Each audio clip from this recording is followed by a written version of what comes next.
Soccer giveth and baseball taketh. Let's go ahead and recap yesterday's action and roll out some more bets for today.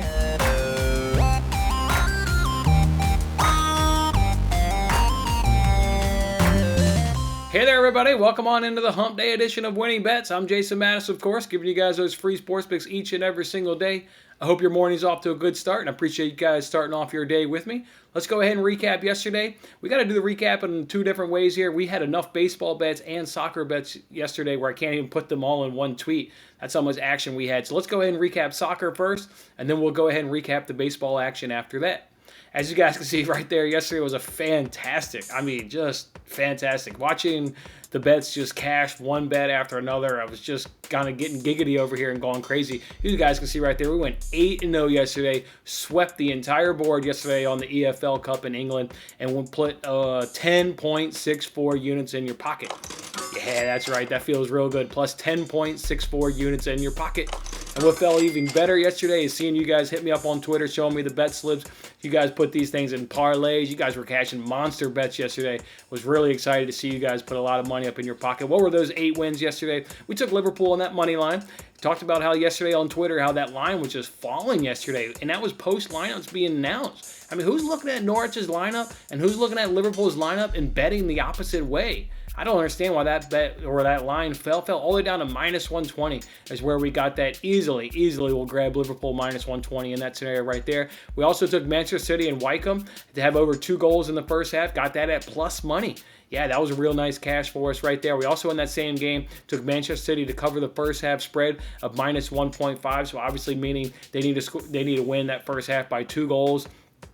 Wycombe took an early lead, 1-0. Absolutely liked it, actually, because the first about 15 minutes of that game, it looked like Manchester City had started all their senior players up top and all their youngsters in the back, and it was just disjointed. It looked like it didn't know how to connect the back to the front. And, hey, after that nice early Wycombe goal, I think the senior players said, hey, you fucking kids, give us the ball. Just give us the ball and don't worry about it. We'll just share it amongst us senior players and we'll score the goals. Because after that Wycombe goal, it was all Manchester City. And the goal that actually, cashed that bet was just a stunner. Absolute screamer from Foden from way outside the 18-yard box. I mean, where he was, I was still paying attention. I was watching that whole game, but kind of like took my eyes off the screen for a split second just because he was so far outside the 18, and then heard the announcer say like he hit it and looked up, and that thing just screamed right into the back of the net. So fantastic shot there by Foden right there. We got a goal by Foden, got a goal by Mahrez, and got a goal by De Bruyne all in the first half. All did excellent work for us right there. We also took QPR on that double chance. Yeah, I told you guys we were betting all the Premier League games. Didn't mean I was backing all the Premier League teams. And once those lineups come out, Everton didn't field a strong lineup. They had some of their senior squad, or more than some of their senior squad. They had some of their A squad players in there, but not enough for my liking. I love taking a team that's at home in the Carabao Cup that is in a lower league, maybe going up against a team that, maybe they're playing a team in the Championship, or in this case, they're playing a team in the Premier League. I love that. They're at home. They're fielding a strong lineup because they want to keep progressing and their owner wants to keep making money. Yeah, I love QPR on that double chance. They were up 1-0 and 2-1 in that game, and the game ended up settling 2-2, so got a good cash right there. Obviously, before we even took Liverpool money line, I gave you guys on yesterday's show Liverpool -1 at plus money, so that cashed as well as Liverpool won 3-0, so a good one right there. And then we also took 2 players in that game. We took Origi and Minamino to also be anytime goal scorers. We took that before lineups came out, so we got good value right there. Both of those guys were at plus over 200. Origi and Minamino, in my mind, were always going to be in that starting lineup, so I was willing to risk it before lineups came out. Only needed one of those 2 to cash was my thinking in that scenario in terms of getting profit. Well, both of them bagged goals right there. Minamino got himself a nice brace starting nice and early in the 4th minute, and then Origi chipped one in early there in the second half. So yeah, 8-0 in soccer and plus 10.64 units. As I said in the opener, well, soccer giveth. Well, baseball took it right back away. As you guys can see right there, it wasn't all that good right there in baseball. Before we jump into what these bets were, I just go ahead and just say I get you guys. You guys are hitting me up on Twitter, and that's fine. But I'm not giving up on baseball. I want to make that loud and clear. I'm not giving up on baseball. We've had a tough, call it 2 weeks of baseball, and it happens, right? You should have enough bankroll to be able to ride the ebb and flows. You shouldn't be making bets of, your last $100 and this bet's got to hit or I'm done being sports betting. This is not how it goes. There's going to be ebbs and flows. You guys have been around here long enough. Why would I give up on baseball? I've been doing the Monday updates where we do the weekly updates, and in those 23 weeks, we've been profitable 18 of those weeks. It's a whole hell of a lot of baseball and a little soccer and a little tennis just because of what's been going on, this summer in terms of sports-wise. It's pretty much all baseball, and we're up over 85 units over the course of those 23 weeks. We're not giving up on baseball. We're not giving up on something that's put a whole hell of a lot of money in our pocket. We've had some tough beats. We had some tough beats yesterday. It's just part of sports betting. Hopefully you guys have bankroll management and you can ride these ebb and flows out with me because we're going to be profitable as we always are on the other side. We're kicking ass. Just didn't quite kick ass yesterday. What were some of those wins? What were some of those losses in baseball? We had Shope and Abreu. Both of them took one hit or needed to get one hit apiece and got a nice good cash there. Shope did not go over his total bases. He fell one short. One of the bad beats was in that White Sox F5 team total. They needed 3 runs. They only got 2 runs. Why was it a bad beat? Well, Mikado led off the 4th inning with a double. Well, was a double until he decided to stretch it to third base, and then he got thrown out. What'd the next batter do? Only promptly get a single and would have scored him. So just shit base running. Shit base running cost us the cash right there. If he just sits on second base like he should, there's no reason to push it there. No reason to push it there. It's 4th inning. You're the leadoff guy and you crank out a double. Just sit on second base. But he wants to go ahead and try and be a hero. Stretch it to third base. Get out when the next guy would have drove him in. Frustrating. Bad beat right there. Not just a bad beat. Bad beat. Rogers, his K total, he went way. We needed him to go under 5.5. The last time I saw, he had 10 Ks. Just tough because he hadn't gone over against the Nationals all season and hadn't gone over in 5 of his last 6 outings. And, of course, he had a good one yesterday, so that was just kind of an unfortunate one right there. We did get Keller over 4.5 hits allowed. He allowed, I don't know what he allowed, more than 5. Hopefully we get one more start out of him this season, and hopefully they decide to still give us that number of 4.5 because would love to fade Keller again right there. Reds didn't give over their F5 team total. Kind of just a normal sports betting loss. They had an opportunity in the bottom of the 4th inning. They had bases loaded with no outs. They got 1 run, so can't be too upset. Would like to obviously see them get more than 1 because they fell 1 run short of cashing that bet. But, just feels like a normal sports betting loss. But, boy, there was certainly an opportunity right there in that 4th inning for them to go ahead and give us that cash right there. Castellanos and Chapman. Castellanos did not get a hit. I don't know what Chapman did as soon as Castellanos didn't get a hit. I didn't even pay attention to Chapman, so I don't know what he did. And Corey Seager did not go over his total bases as he went 0 for 4 last night. So simple math right there. Obviously made 10.64 units in soccer, lost 4.5 units in baseball. Overall in the day, just a really, really good solid day. Went 10-6 and plus 6.16 units. And now up on the week at plus 5.83 units on the week. So good job, guys. You should be happy. We had a real good, solid day. We keep kicking ass in soccer. Just keep kicking ass, whether it's Premier League, EFL Cup. We've dabbled in the League One. We've dabbled in the Bundesliga, just doing really good on soccer, and hope that continues and at least can continue while we're at least running cold. Not running cold baseball. I would make all those baseball bets again. That's how I know that I'm doing good in baseball. We may not be getting the right results, but I'm still doing the same amount of work, and I still like all those bets. I would have made all those bets again yesterday, and I would have made all those bets again over the course of the last 2 weeks. Just unfortunately, results aren't going our way in Major League Baseball, but that's going to turn. Again, we've been kicking baseball's ass all season long. It'll turn. Just the ebbs and flow of sports betting. I do want you guys to know, if you're sweating with me at home, Giancarlo Stanton hit a home run yesterday, so now he's at 31 with 10 games to go. So the sweat continues. Woo! I need to wipe some sweat off me. That's how much I'm sweating right there. So 31 with 10 games to go. Come on, Stanton. Just run cold for me, baby.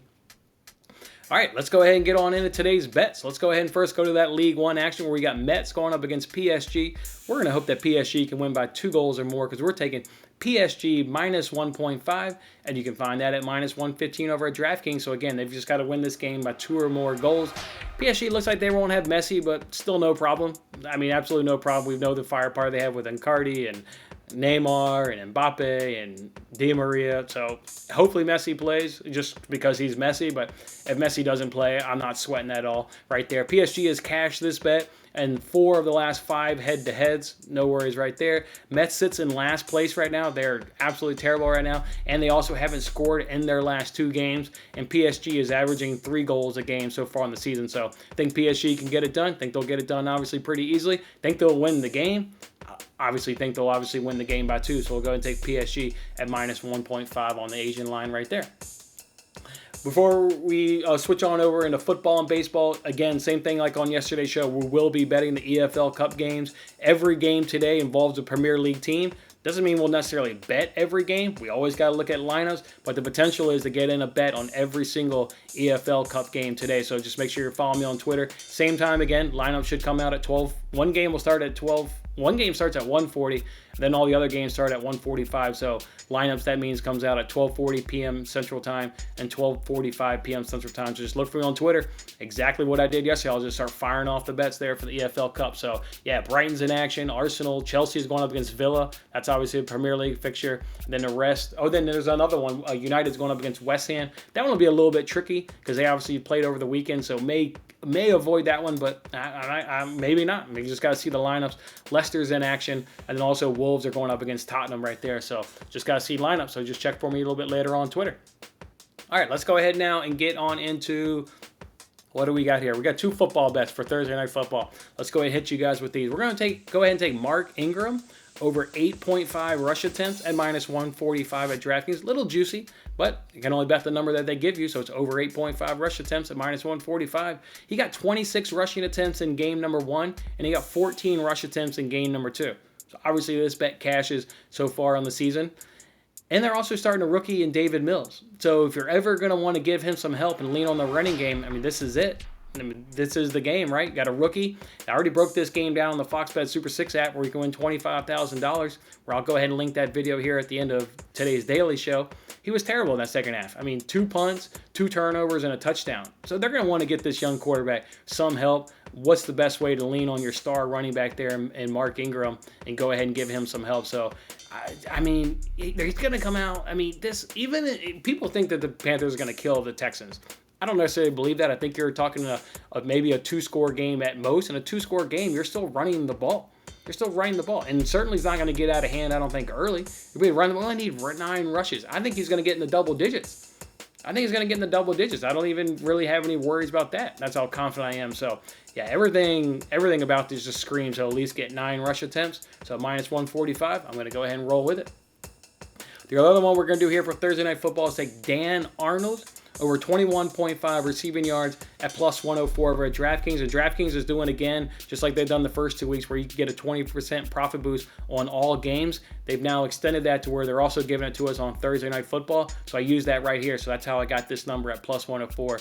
Is using my 20% profit boost. Look, if we go ahead and look at what Texans are allowing to players, and it's only 2 games in, but you can go ahead and find this data out there. You can find what defenses are allowing to every position. So how are they defending the running back? How are they defending tight end? How are they defending the wide receiver position? Well, how are the Texans defending the tight end position? They're allowing the 6th most fantasy points to tight ends so far on the season. They've allowed 18 catches for 177 yards on 21 targets. So obviously from a per game perspective, that's about 9 catches per game, about 89 yards per game on about 10 to 11 targets per game.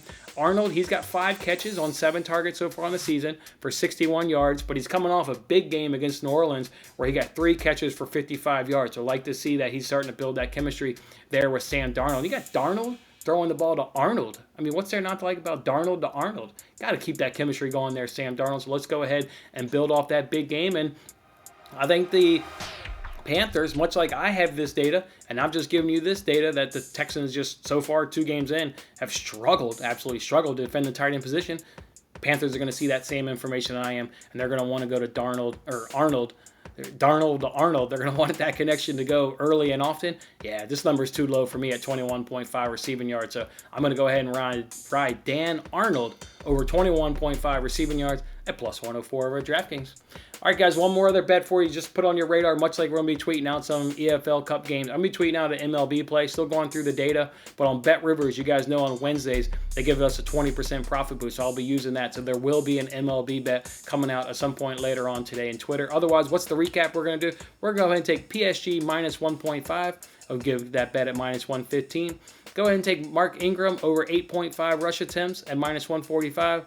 And go ahead and take Dan Arnold over 21.5 receiving yards at plus 104 over at DraftKings. All right, that's how we're going to do it here on the Hump Day edition. Go ahead and hit this like button. Hey, if you were part of yesterday's cash, go ahead and hit that like button. Or if you missed it, going to tail today's cash, go ahead and hit that like button. I would greatly appreciate it. Otherwise, guys, go enjoy your Wednesday, and we'll see you back here tomorrow. Have a good one. Thanks for watching till the end. I'm Jason Mattis. Any love you can show by giving me a like, a subscription, or a comment, or even just share this video is very much appreciated. And don't forget to turn on your notifications to increase your chances of locking in the same odds as I talked about today. And check out my other great videos in these corners.